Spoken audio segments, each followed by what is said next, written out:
The morning of my wedding day. My heart was pounding so fast I thought I might suffocate. Today was my day, the day I would marry Kerem, wear my white gown, and live the happiest moment of my life. My mother's eyes glistened with tears as she helped me brush my hair. "My daughter," she whispered, her voice trembling. "You've always been my princess, but today, you truly look like one." I tried not to cry. I held my breath, blinking hard so my makeup wouldn't smudge. I was emotional, but it was the kind of emotion that comes from pure joy. Everything was perfect. The flowers, the table arrangements, the music, the invitations. Every little detail we'd planned for months had come together flawlessly. I remembered the first time I met Kerem. It was my first year at university. He was standing in line at the cafeteria. He accidentally spilled coffee on me, and his face turned bright red from embarrassment.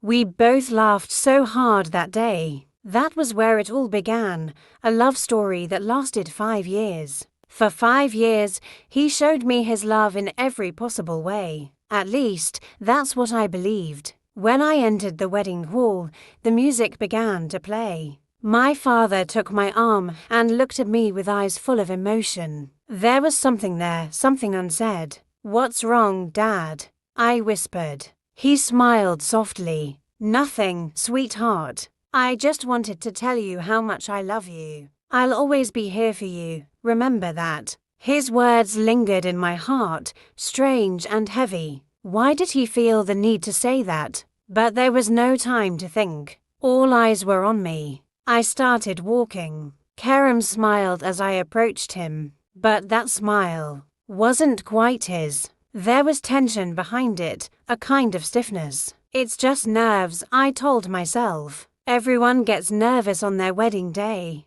When the officiant asked the question, my voice trembled, but my answer was firm. "Yes." Kerem said yes too, but there was something missing, an emptiness in his tone, as if the word had to fight its way out of his mouth. Applause filled the hall. Hugs, kisses, congratulations. Everyone was beaming. I smiled too, I had to. But somewhere deep inside, a faint flicker of doubt stirred. Something didn't feel right, though I couldn't name what it was. "Don't be paranoid," I told myself. "This is your day. Just be happy." So I forced the smile, determined to enjoy every second. The hall was alive with music and laughter. Tables were full, people were dancing, everyone was glowing. Kerem sat beside me, yet it felt like he was miles away. He kept checking his phone. "Work?" I asked with a playful smile. He looked up quickly. "No, just a family matter," he said, forcing another grin. But that smile again wasn't real.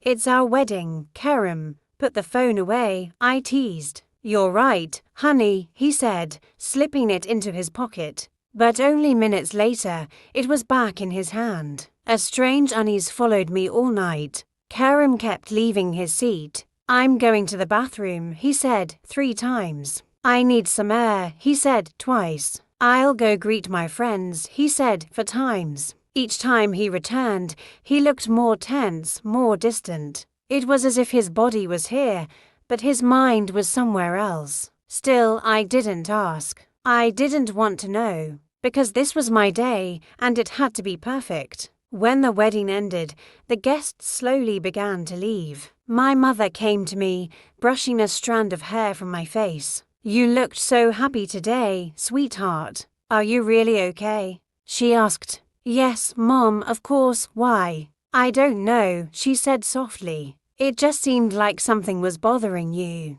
Maybe I'm imagining things. I'm just tired, that's all," I said and hugged her tightly. My mother always understood me, but this time, even I didn't understand myself. Later that night, Kerem and I arrived at the hotel. We had booked the honeymoon suite. When I opened the door, the room looked straight out of a dream, rose petals scattered across the bed, a champagne bucket with 2 glasses, soft music playing in the background. Everything was perfect. Kerem put down his bag and went straight to the bathroom. "I'm going to take a shower," he said. Okay, honey. I'll wait for you, I replied, smiling. I took off my gown and slipped into a white lace nightgown. When I looked in the mirror, I saw a woman glowing with love and hope. I was married. Married to the man I adored. Everything was fine. It had to be. When Kerem came out, his hair was wet. He was drying it with a towel. He looked at me, but there was no spark in his eyes. No warmth, no excitement. Just fatigue. Kerem, is everything okay? I asked gently. Yes, honey. I'm just tired. It's been a long day, he said, sitting on the bed and burying his face in his hands. I walked over and touched his shoulder. I know, my love, but today is special. It's just the two of us, I said softly. He sighed. I know, Aylin, but I really need to rest. Let's talk tomorrow, okay? Then he lay down and turned his back to me. I froze. Our wedding night. Our first night as husband and wife. And he just wanted to sleep. Kerem, are you serious? I whispered, my voice trembling. Aylin, please, he muttered, don't start. I told you I'm tired. He turned his face toward the wall. I stood there, motionless. Tears streamed down my face, but I didn't make a sound. I didn't want him to hear me. I sat at the edge of the bed, covered my face with my hands, and whispered, this must be a nightmare. Tomorrow, everything will be normal. But deep down, I knew something had broken. That night, I couldn't sleep. Kerem drifted off, but I just stared at the ceiling, trapped inside my thoughts. Maybe he really was tired. Maybe he was stressed. Maybe tomorrow would be better. I tried to convince myself, but that tiny spark of doubt inside me had begun to grow. It was no longer a whisper. It had become a scream. When we got home, Kerem went straight to the bedroom and closed the door behind him. I was left alone in the living room, a newlywed but feeling lonelier than I ever had. My fingers trembled as I picked up my phone. I wanted to call Celine, my closest friend, to find some comfort in her voice. But then I remembered. At the wedding, she had barely come near me. Just a quick, you look beautiful, before the ceremony, and then she vanished. That wasn't like her. Celine had always been my anchor, my confidant for 10 years. I sent her a message, Celine, how are you? We didn't get to talk much at the wedding. How about coffee? She saw it, but there was no reply. An hour passed. 2 hours, nothing, maybe she's busy. I tried to reason, but a pit of unease grew in my chest. Something was wrong, very wrong. Kerem remained shut away in the bedroom. I cooked dinner, each movement mechanical, and knocked on his door. Kerem, dinner's ready, I called softly. I'm not hungry, he replied from inside. Please, Kerem, we need to talk. What's going on? Aylin, leave me alone. I'm tired, he said, his voice flat. I touched the door handle, but it was locked. My heart cracked a little more. We were supposed to be starting our life together, and he was shutting me out, keeping me away from him. The hours dragged. I couldn't sleep. I replayed every detail of the last few months in my head. Kerem had seemed a bit distant lately, but I blamed it on wedding stress. He had been on his phone more, but I told myself it was work. I had ignored the warning signs, chosen to believe in the love we shared. Now, though, each ignored moment felt like a fracture in the life I thought I knew. Morning came again. Kerem finally emerged from the bedroom, dressed and shaved, looking composed. Where are you going? I asked, my voice barely steady. To work, he said. Kerem, today is Saturday, I reminded him. Confusion and hurt rising in my chest. I know, it's an emergency, he replied, heading for the door. Kerem, wait. We need to talk, I called, stepping in front of him. Aylin, get out of my way, he said coldly. No, I won't. Tell me what's wrong. Why are you acting like this? We haven't talked or touched since we got married. It's like we're strangers, I said, tears beginning to fall. Karam's expression softened for a brief second, but there was no warmth, no love. Aylin, maybe this was a mistake, he said, his voice quiet but firm. My world stopped. What? I whispered, unable to believe the words I had just heard. Maybe we shouldn't have gotten married, he repeated, opening the door and walking out. I stood there, frozen, the sound of the door clicking behind him echoing in my chest. My dreams, my happiness, the life I thought I had built with him, all of it seemed to crumble in an instant. For the first time, I felt the unbearable weight of complete betrayal.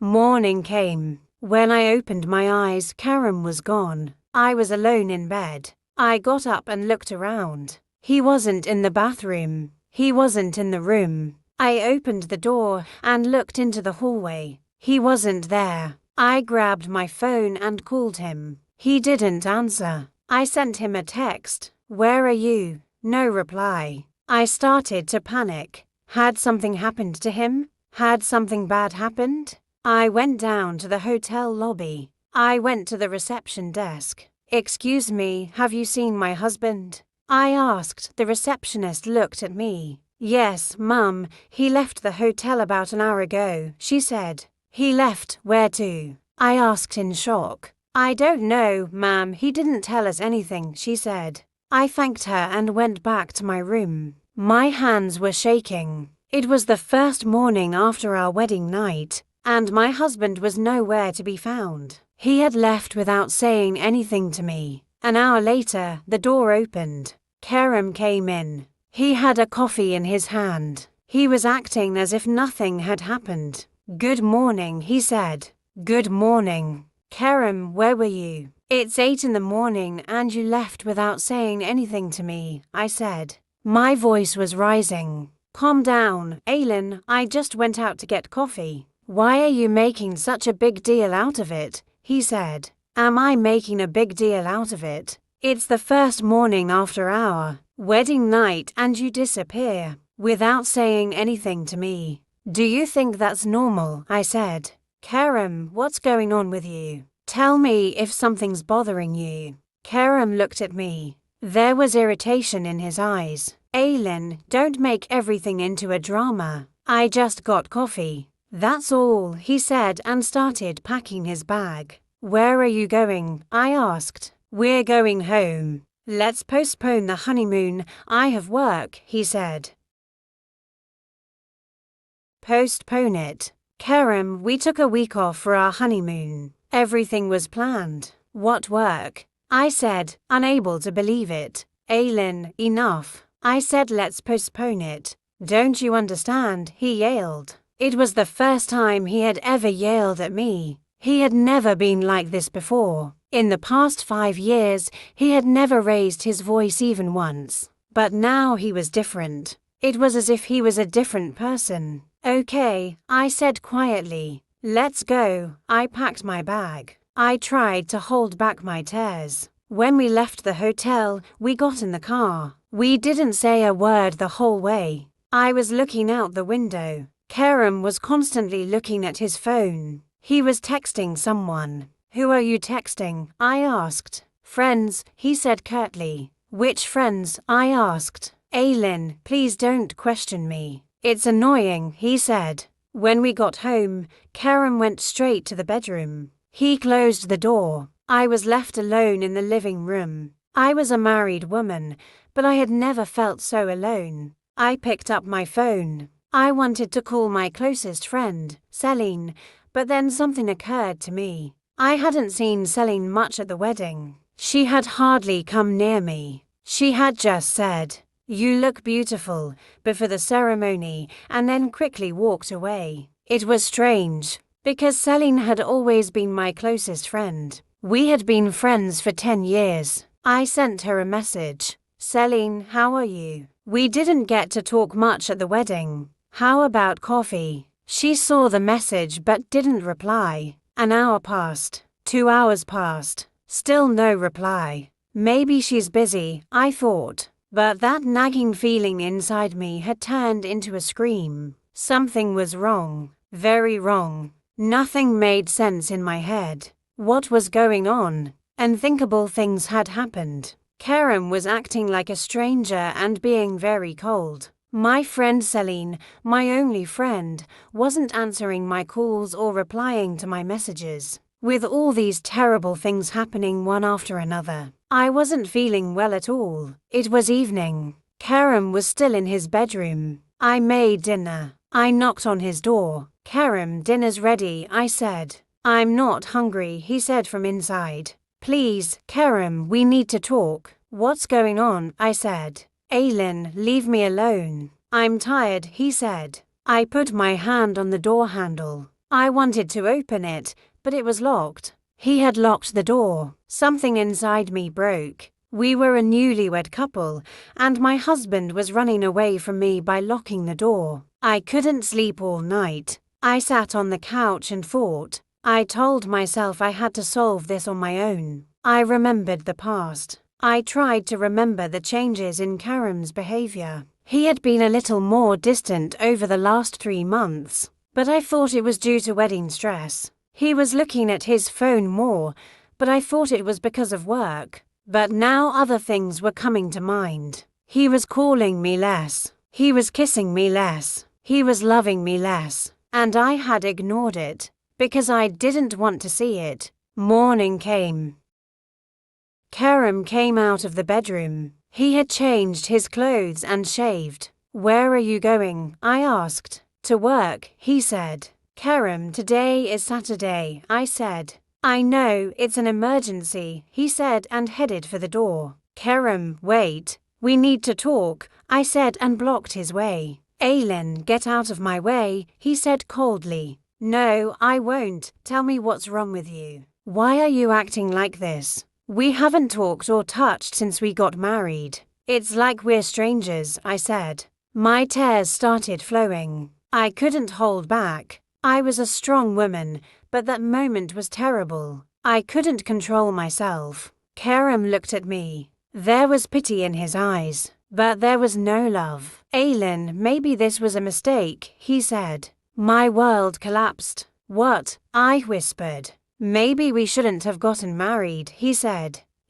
What are you saying, Kerem? We got married 2 days ago. 2 days ago, you told me I love you," I said. "I know, but maybe it was the wrong decision," he said, opened the door and left. How could a person's love end in 2 days? This had to be a nightmare. The days I had imagined would be the best days of my life, the days I was supposed to make memories with the man I loved, had turned into such terrible days. I collapsed to the floor. I fell to my knees and cried. I couldn't make a sound, but my tears flowed like a river. How could this be? We had been together for 5 years. What mistake could it be? Celine came to mind. Her not answering. Her avoiding me at the wedding. And Kerem constantly checking his phone. No, it couldn't be. Celine would never do such a thing. She was my closest friend. She loved me very much. But then why wasn't she answering?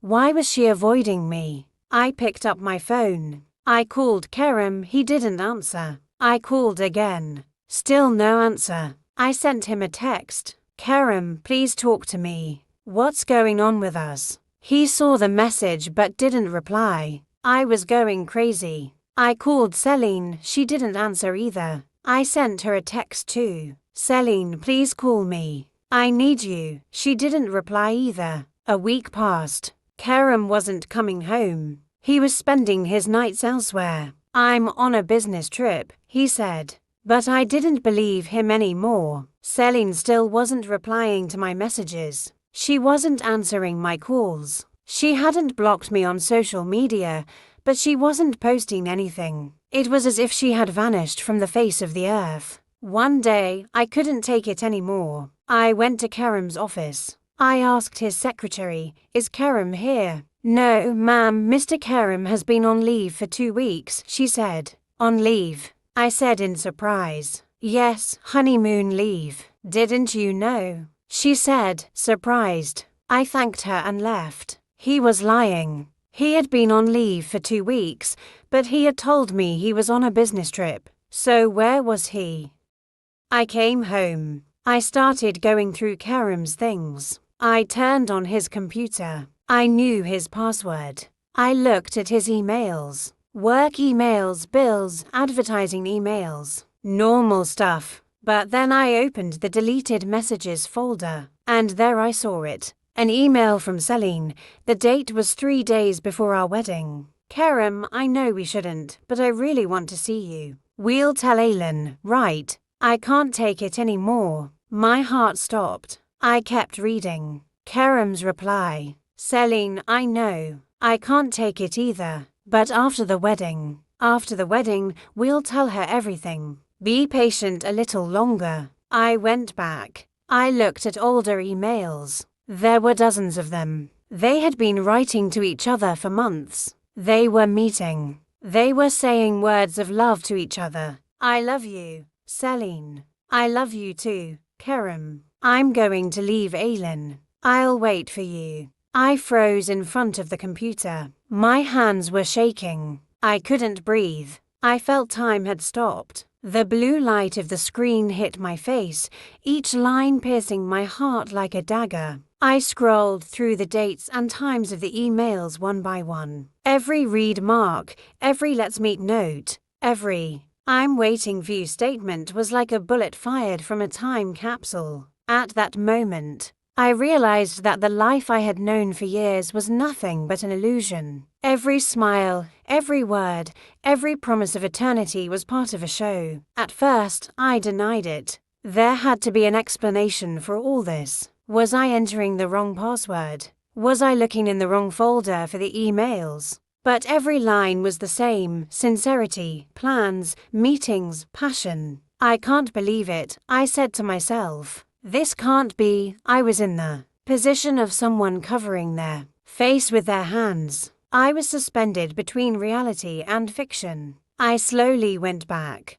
I scanned my memory. From small moments to big days. I was there on Celine's wedding day. I remember how Kerem looked at me, how he spoke to Celine at the same time. Some moments were now too clear to be diminished. I had ignored the small cracks at first. I forgot, I excused them. Stress, I said. Work, I said. Busyness, I said. But now all the excuses were sticking together and a huge mosaic of lies was emerging. The hours passed. The sun slowly began to peek through the edge of the blanket. Something was changing, but I was frozen in place. I tried not to hear the phone vibrating. I couldn't look at the incoming calls. Each one was a pain vibrating with Kerem's name. I reread the emails over and over, as if searching for an explanation within the words. Maybe a misunderstanding, maybe a sender error. But there wasn't. They were all clear, explicit, whispering the most pitiful emotion in human language: betrayal. That day, a strange aimlessness enveloped me. My eyes were crying, but no sound came from inside me. It was as if a veil of fog had descended upon me. My thoughts slowed, my movements became robotic. I got up, wanting to do something, but I couldn't decide what. I washed the dishes in the kitchen. As I squeezed each plate in my hands, images from the past came to mind. Kerem's first marriage proposal, the keys to the house we chose together, the mornings we laughed together. Now these moments hurt like they were filled with needles. Suddenly, my sister's voice came to mind. "You'll never see anything like this," she had said once. "The truth will reveal itself sooner or later." That sentence was a kind of awakening for me. Yes, the truth had come. But what was I going to do? Should I expose everything? Or should I gather more evidence first? My conscience was in turmoil. On one side was a proud arrogance burning, rage that would humiliate them in front of society. On the other side was a shattered love, buried within that love. At that moment, a sharp conflict began between my mind and my heart. If I was going to present the evidence to the prosecutor, the lawyer, the judge, the documents had to be complete. But there was something else. I had suffered not only legal injustice, but emotional injustice. There was no way to heal this wound. But revenge or seeking retribution might bring me some relief. Even this thought embarrassed me. Aylin, who do you think you are? I shouted inside. Are you going to punish the person who betrayed you with the same power? The clock struck midnight. I looked out the window. The city lights were coming on one by one, but my world was dark. The house was quiet. There was only the faint hum of the refrigerator and the distant sound of cars.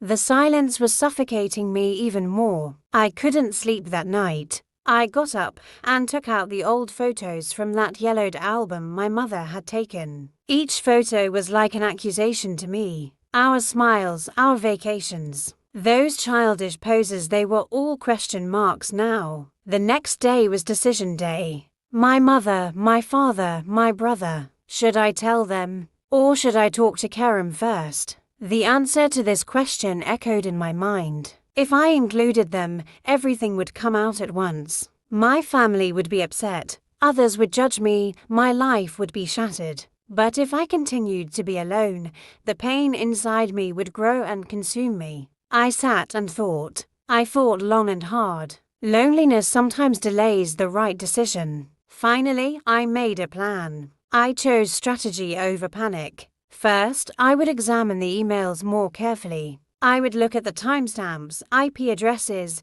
and delivery times. I would also check the messages on Kerem's phone. If they were still there, I could find a lot. My heart ached as I did this, but my mind remained cold. I was both victim and detective. First, I turned the computer back on. I dove into the depths of the inbox. Email headers, attachments, deleted items. I combed through everything. A few symbols, small details, a time difference. A small time difference. Showing one message's time as different from another gave me an opportunity. I closed the screen and opened my notebook. I drew up a plan, copy-paste, take screenshots, save email headers, note the dates. It was a simple but deadly plan, like an everyday conversation. In the late afternoon, I decided to go to Kerem's office. There was a fire inside me. My body trembled as I walked, but my steps were steady. I looked through the glass door of the office. Kerem wasn't there. I asked his secretary a question, but she was also surprised. Mr. Kerem is off today, she said, a look of bewilderment on her face. Off, I repeated. I left the office, but I wasn't going to give up. Somehow, I had to end this story. Days passed. I gathered evidence day and night. I pulled small clues from the depths of phone screens, from social media history. With the help of a friend, we checked the backups of Kerem's old phone. Each new piece both reassured me and devastated me even more. I learned that his messages with Celine weren't just love messages. There were plans, meeting places, after the wedding conversations. It was all a rehearsal for a show. One night, when I couldn't take it anymore, I took the car and drove to the beach. The sea was dark, the waves crashing against the shore, the cool wind caressing my face. I turned off the car engine, rested my head on the steering wheel. I closed my eyes. At that moment, I felt guilty, as if I was exposing a crime, but at the same time, I was the guilty one I had loved, believed, trusted. It was as if I had tried to appear innocent. But perhaps my biggest mistake was the boundless naivety I gave myself. That night, my phone rang. It was my father calling. "Daughter, how are you?" he said. His voice was slow, careful. "I'm not okay," I said. "I'm coming to you," he said. And so it was. We talked until morning. Going to them gave me a strange sense of peace. My family didn't judge me. They just hugged me. As my mother's hands stroked my hair, her words, "My daughter, no matter what happens, we are here for you," soothed my heart. My family was what brought me here. Being with them reminded me that I was not alone. Thank goodness, I had my mother and father during these times when people are looking for someone to stroke their head and rest their head on their shoulder. As anger grew inside me, there was also a kind of coolness. This coolness was the voice of reason. "You will end this relationship," said my inner voice. "You will prove it in court." I met with a lawyer. At the first meeting, He told me I was right and that the evidence would work in my favor. But that confirmation didn't give me complete relief. The only thing that would heal the wound inside me was my own decision and the rebuilding that would follow. Days and weeks passed. Every morning I stood up straighter. Every evening I felt a little less broken. The deep void of that first week at home slowly began to fill. I didn't answer the phone. I didn't show up on social media. I began to find myself. Small things helped: a cup of filter coffee, an old novel, long walks. Each step strengthened me a little more. Finally, I made a plan. I chose strategy over panic. First, I would examine the emails more carefully. I would look at the timestamps, IP addresses, and delivery times. I would also check the messages on Karim's phone. If they were still there, I could find a lot. My heart ached as I did this, but my mind remained cold. I was both victim and detective. First, I turned the computer back on. I dove into the depths of the inbox. Email headers, attachments, deleted items. I combed through everything. A few symbols, small details, a time difference. A small time difference. Showing one message's time as different from another gave me an opportunity. I closed the screen and opened my notebook. I drew up a plan: copy-paste, take screenshots, save email headers, note the dates. It was a simple but perfect plan, like an everyday conversation. In the late afternoon, I decided to go to Karim's office. There was a fire inside me. My body trembled as I walked, but my steps were steady.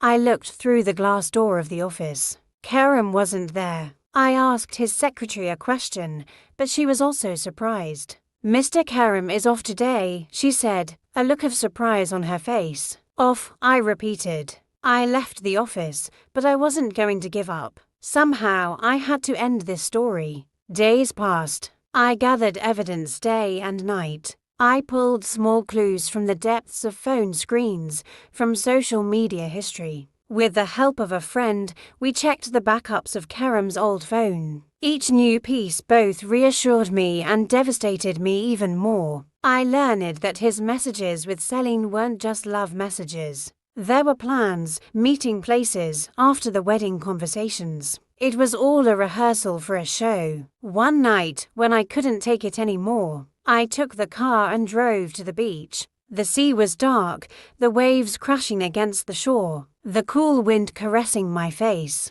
I turned off the car engine, rested my head on the steering wheel. I closed my eyes. At that moment, I felt guilty, as if I was exposing a crime, but at the same time, I was the guilty one. I had loved, believed, trusted. It was as if I had tried to appear innocent. But perhaps my biggest mistake was the boundless naivety I had given myself.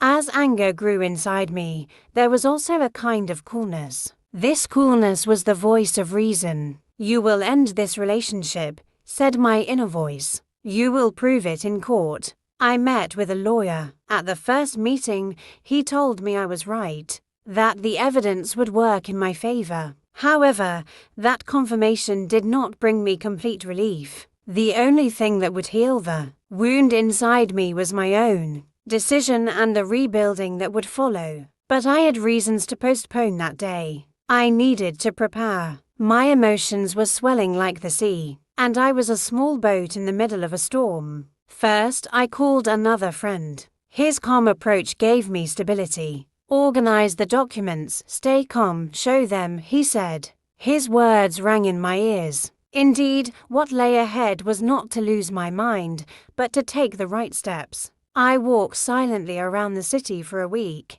I had been exhausted for 2 weeks, but now I was getting up straighter every morning. I returned to work. I clung to my job more tightly. At the office, everyone noticed that the old Aylin was back. People glanced at me, whispered. I had put on a determined face. The storm inside me had frozen, forming an icy shell around me. One evening, I passed by Celine's house. As unhealthy as this act was, I was searching for an answer inside me. I stopped in front of her door and watched for a while. The lights were on, life going on as if nothing had happened. This drove me even crazier, because while my world had collapsed, their lives continued as usual. I watched for a while longer, then walked away. This act of watching brought with it a sense of guilt, but also a cold satisfaction. I was gathering information about them. One day, I acted as I had planned. I went back to Karim's office, this time more determined.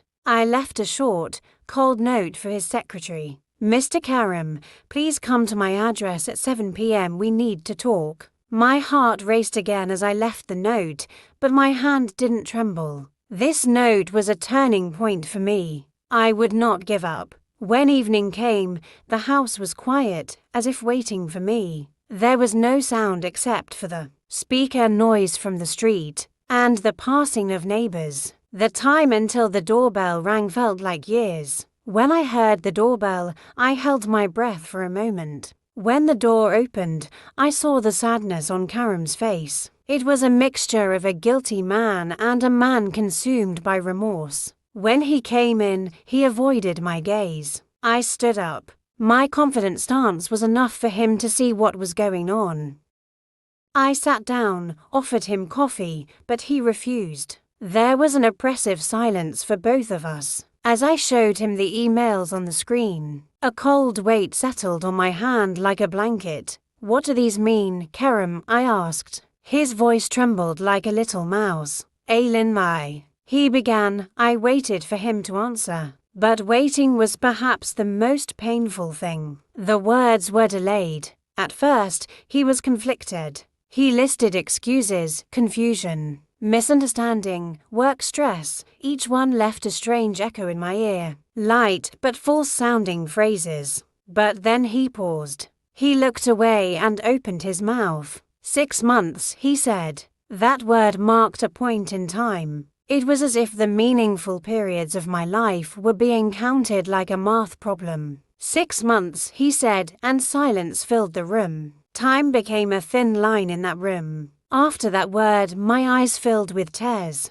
But this time I didn't cry, because what was inside me was no longer crying. The emptiness was deeper. 6 months, I said, almost without breathing. Yes, he said, slumping his shoulders. First the mistake, then the passion, then the plan. I didn't want to hear the words, but they all echoed in my ears. After the conversation, I slapped him. It was a small expression of the anger building up inside me. Then I kicked him out of the house. He gathered his things and left. When the door closed, the house seemed to swallow me up. At that moment, I didn't go crazy. I was just on the edge of an empty pit. I sat down on the floor, put my head on my knees, and cried. This crying was unlike any before. It was loud, sharp, a scream echoing through the emptiness. In the days that followed, my determination to start the court process hardened even more. When I spoke to the lawyer,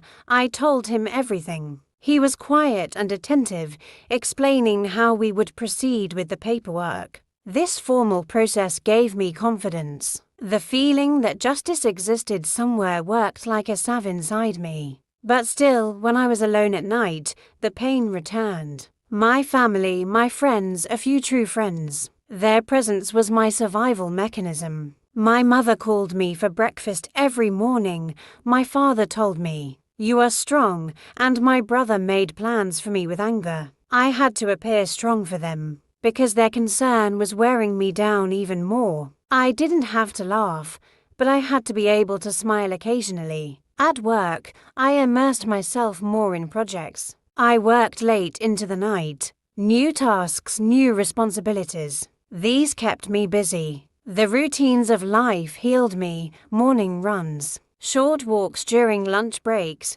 books in the evening. I established a small discipline for myself. This discipline controlled my chaotic emotions to some extent.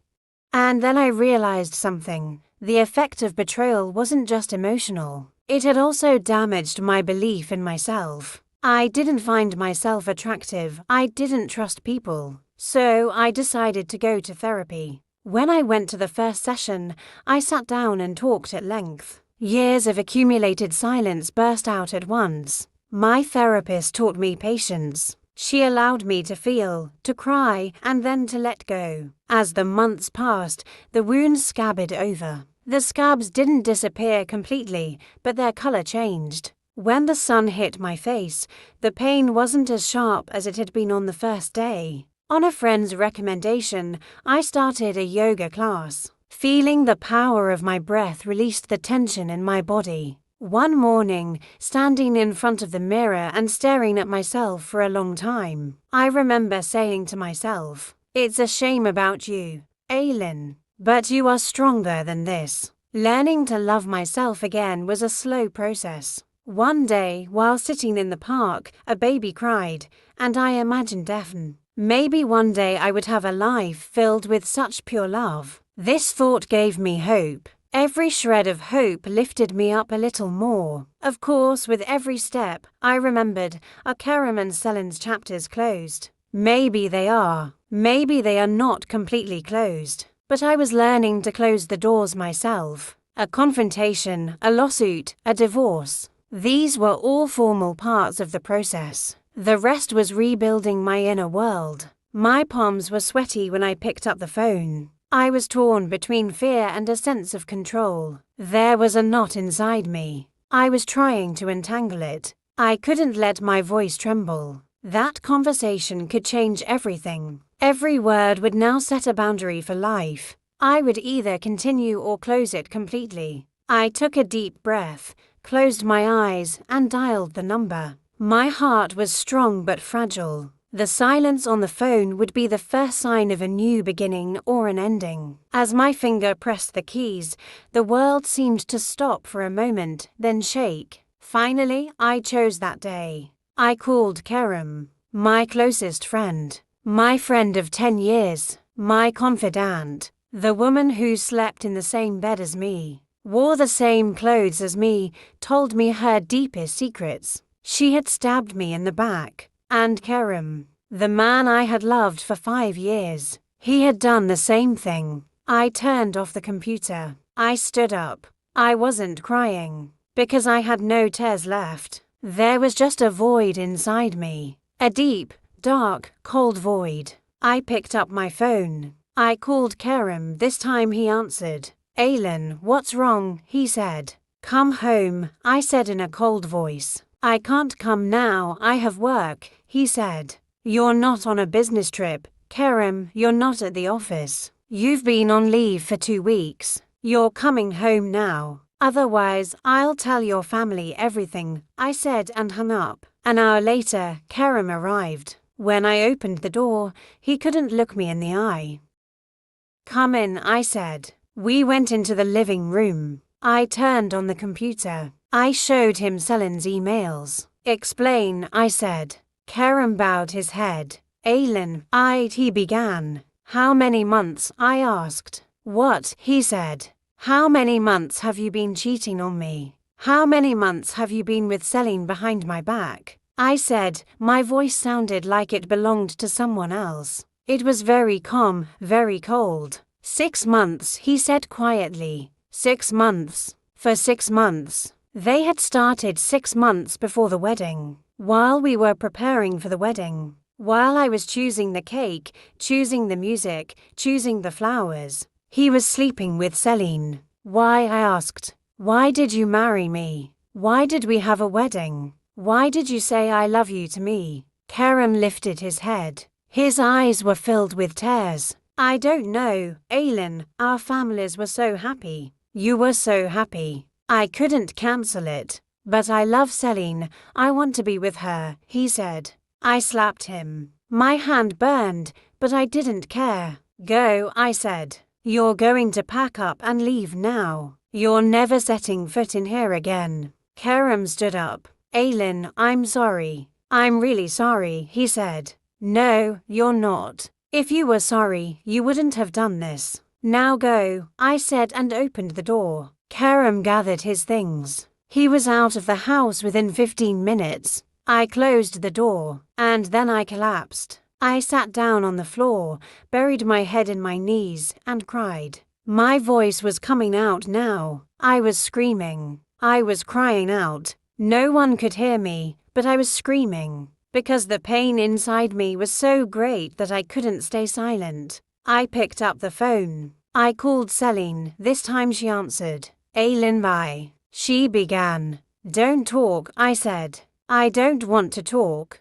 Just know this. You're dead to me now. I don't want to hear your name again. I don't want to see your face again. You threw away our 10-year friendship for a man. I hope you're happy, I said and hung up. I pressed the block button. I blocked him everywhere. On social media, on my phone, on email. I deleted him everywhere. The next day, I called my mom. Mom, can you come over? I asked. She could tell something was wrong from my voice. What happened, sweetie? I'll be right there, she said. Half an hour later, there was a knock on my door. My mom, dad, and brother had come. When I opened the door, my mom looked at my face and understood everything. She hugged me. What happened, my daughter? She asked. I told her everything. About Kerem, Celine, the emails, the betrayal. Everything. My mom was crying. My dad was clenching his fists. My brother was punching the wall. I'll find that bastard, my father said. No, Dad, let it go. He's no longer in my life. Neither him nor Celine. I'm done with them, I said. My mother stroked my hair. My girl, you're so strong. You'll get through this. We're always here for you, she said. That day, my family stayed with me. They cooked, talked to me, comforted me. But nothing could ease the pain inside me, because I hadn't just lost my husband. I had lost my closest friend too, to betrayals at once, to knives at once. I didn't leave the house for a week. I didn't look at my phone. I didn't talk to anyone. I just lay in bed and stared at the ceiling. I cried. I slept. I woke up. I cried again. The cycle continued like this. My mother came every day. She brought food. You have to eat, my girl, she said. But I couldn't eat. Nothing went down. I lost 5 pounds in 10 days. Then one day I woke up and looked in the mirror. My face was pale. The skin under my eyes was dark and bruised. My hair was messy. I felt like a stranger to myself. Enough, I said to myself. Enough is enough. I can't destroy myself because of those bastards. I have to get up. I have to be strong. That day, I took a shower. I washed my hair. I put on clean clothes. And I made a decision. I was going to get a divorce. I called the lawyer. I want a divorce. As soon as possible, I said. The lawyer asked, will it be amicable? No, I will be the plaintiff. For adultery, I said. Okay, do you have proof? He said. Yes, there are email exchanges. I took screenshots, I said. Okay, then it will be very quick. I'll prepare the petition and send it to you, he said. 2 days later, the petition arrived. I signed it. Kerem was served. He called me. Aylin, please let's talk. Let's not get divorced, he said. I laughed. I laughed inside. There's nothing left to talk about, Kerem, our marriage is over. You already chose Celine, go to her, I said. Aylin, I made a mistake. I broke up with Celine. I love you, he said. Don't lie, Kerem, you don't love anyone. You only love yourself. Now leave me alone, I said and hung up. The court process began. Kerem came alone to the first hearing. Celine wasn't there. The judge examined the evidence of infidelity. I accept this case. The infidelity has been clearly proven. I am granting the divorce. I also accept the alimony claim, he said. 3 months later, I was officially single. My marriage had lasted only 10 days. But those 10 days had changed my life forever. Kerem paid the compensation. He left the house to me. He left the cars to me. He left everything to me. It was as if he was trying to ease his conscience. But I didn't want anything. I just wanted my freedom. And I got it. After the divorce, I made a decision to change. The old Aylin is gone, I said. There is a new Aylin, a stronger, more independent, braver Aylin. I focus more on my work. I talk to my boss. I want more responsibility, I said. I want to manage projects. My boss was surprised. You've always been a quiet employee. What changed? He said. I changed, I said. And I got to work. Within 6 months, I successfully completed 2 major projects. I became the company's most valuable employee. I got promoted. My salary doubled. And most importantly, my confidence returned. I no longer needed a man. I was standing on my own 2 feet. I was earning my own money. I was living my own life. One day, I saw Celine on the street. She looked terrible. She had lost weight. Her face was pale. Her eyes were empty. When she saw me, she turned her head away. But I stopped. Celine, I said. She turned and looked at me. Aylin, she said in a trembling voice. Are you happy? I asked. She couldn't answer. She just bowed her head. Are you happy with Kerem? I asked again. We broke up, she said quietly. When? I asked. 2 months ago. He cheated on me just like he cheated on you. With another woman, she said and started crying. I should have felt happy inside. But I didn't. There was only empty pity. Celine, you wrote your own ending. You threw away our 10-year friendship for a man. Now neither that man nor I are here. I hope you've learned your lesson, I said and walked away. She shouted, Aylin, wait, behind me, but I didn't turn around. That chapter was closed for me. A year passed. My life was back on track. I was working, taking time for myself, seeing my friends. I had made new friends, real friends, people who loved me, valued me, who would never stab me in the back. And then one day, something unexpected happened. I was at a company meeting. We were going to meet a new partner. When I entered the meeting room, I saw him. He was tall, dark, blue-eyed, and charismatic. Ms. Aylin, this is Mr. Barak, our new partner, said my boss. Barak extended his hand. Nice to meet you, he said. I shook his hand. Me too, I said. His eyes were studying me. But it wasn't uncomfortable. He was just interested. Throughout the meeting, Barak asked me questions about projects, the company, my ideas. He listened carefully. He offered suggestions. He was an intelligent man. And most importantly, he was respectful. He didn't look at me with a straight face. He saw me as a professional business partner. That felt very good to me. After the meeting, Barak came to me. Aylin, how about coffee? I'd like to talk about work, he said. Sure, I said. We went to a nearby cafe. We talked about work over our coffees. But at one point, Barak stopped. Aylin, I'm sorry, but you seem to be feeling a bit sad. Am I mistaken? I was surprised. Was I so obvious? I've had some difficulties in the past, I said. But I'm fine now. Barak nodded. Our past shapes us, but it doesn't define us. You seem like a strong woman, he said. This was the first time a man had described me that way. Strong, not hurt, not victimized, not pathetic, strong. From that day on, Barak and I started seeing each other frequently. Business meetings, coffee breaks, project discussions. But something was changing. We weren't just talking about work anymore. We were talking about life. About our dreams, our fears, our past. Barak had a similar story. His fiancée had cheated on him, and like me, he had gotten back on his feet. You know, Aylin, betrayal doesn't destroy you. It just makes you stronger. Because now you learn who to trust. And you learn not to depend on anyone, he said. He was absolutely right. We had been betrayed, but now we were stronger. One evening, Barak invited me to dinner. It's not about work. I just want to spend time with you, he said. I hesitated, because trusting a man again terrified me. I was terrified of going through the same thing again, or of becoming that unhappy person again. But Barak was different. He just wanted to be with me. He wasn't expecting anything. Okay, I said.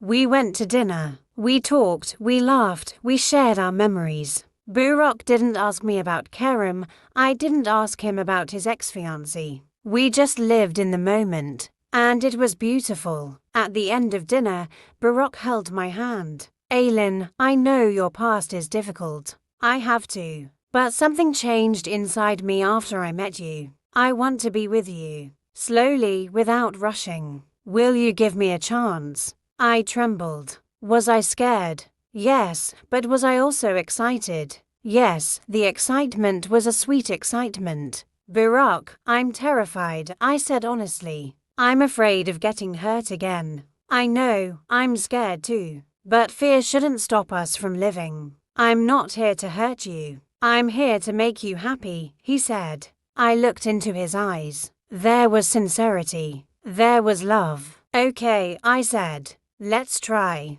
Burak and I developed slowly. We took our time. For the first 3 months, we just held hands. Because I didn't want anything more. And Burak respected me. He didn't force me. He just stood by me. Over time, my confidence grew. The walls in my heart came down. And I began to love. Truly love. 6 months later, Burak proposed to me. But I wasn't ready. Burak, I love you. But I'm not ready for marriage yet. Please understand, I said. Burak smiled. I understand, Aylin. I'll wait forever. You'll tell me when you're ready, he said. And he waited. Another year passed, 2 more. Burak was still waiting. He was still patient. He still loved me. And one day, I felt I was ready. Burak, marry me, I said. Burak was surprised. Are you proposing? He said, laughing.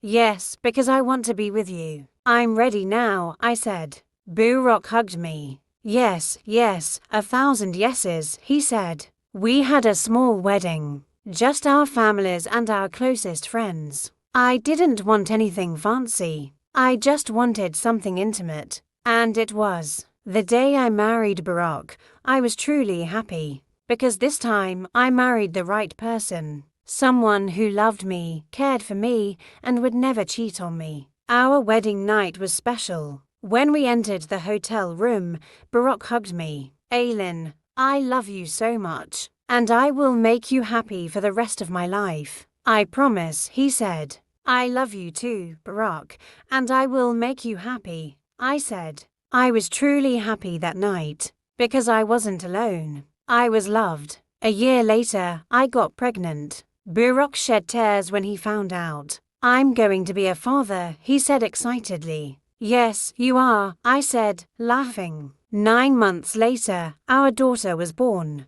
We named her Daphne. She was a tiny, beautiful, perfect baby. I knew it the first time I held her in my arms. Life sometimes knocks us down, but then it brings us back up. And this time, we emerged stronger. I never heard from Kerem again. From what I heard, he was dating different women. He wasn't in a serious relationship with any of them. He was unhappy, and I wasn't sad at all, because he had created his own destiny. Celine lived a similar life. She was lonely, friendless, regretful, but I didn't even think about them anymore. They had no place in my life. I'm happy today. Burak and I have been married for 3 years. Daphne is 2 years old, and I'm grateful every day. That dark day. If it hadn't happened, I wouldn't be the Aylin I am today. If it hadn't been for those betrayals, I wouldn't have found Burak. Life is sometimes cruel, but sometimes it's also generous. You just have to never give up. Last week, I saw Kerem at the mall. He was with a young girl. He saw me and his eyes widened. He tried to approach, but I kept walking. Aylin, wait, he shouted. I stopped and turned. What do you want, Kerem? I asked coldly. How are you? I heard you're married. You have a child, he said. Yes, I'm very happy. How are you? I said. I'm fine too, he said, but his eyes betrayed him. Aylin, I'm sorry. I'm truly sorry about those days. I made a huge mistake, he said. I know, Kerem, but it's too late. That chapter is closed. Be happy, I said and walked away. I didn't look back, because there was no need to look back at the past. I was looking to the future. I had a happy home, a husband who cared deeply for me, and a sweet daughter. Perhaps Kerem was suffering the consequences of the pain he had inflicted on me. That evening, when I returned home, Barack was playing with Daphne. "Welcome, my love," he said, kissing me. "Nice to meet you," I said. I held Daphne in my arms. "Mom," she said, smiling. My heart filled. This was happiness, not a flashy wedding, a faithful husband, a loving home, a smiling child. Sometimes at night, I think about that wedding night, that dark room, Kerem turning his back, Selin's betrayal, and I'm grateful. If he had left me alone that night, maybe I would still be with him, feeling unhappy, betrayed, worthless. But now I'm free. I'm happy. I'm loved. Sometimes women ask me, how did you get over it? How did you trust again? And I say, betrayal doesn't kill you. It just shows you who the right people are. Stand up, value yourself, and life will find you, because life really did find me. Even on my darkest day, my light never went out. I thought it was fading, but it wasn't extinguished, it was burning. And now I shine brighter. I share this story with you because I know many of you have experienced similar things. You've been betrayed, abandoned, deceived, and maybe you're still hurting. But what I want to tell you is this: it doesn't end. Life doesn't end. That doesn't mean the pain doesn't end. It does, but you get back up stronger. I did, you can too. Today, Barack and I have expanded our business. We have a company now. We both work. Daphne goes to daycare, and in the evenings, we spend time together. We cook, we watch movies, we talk. Simple things,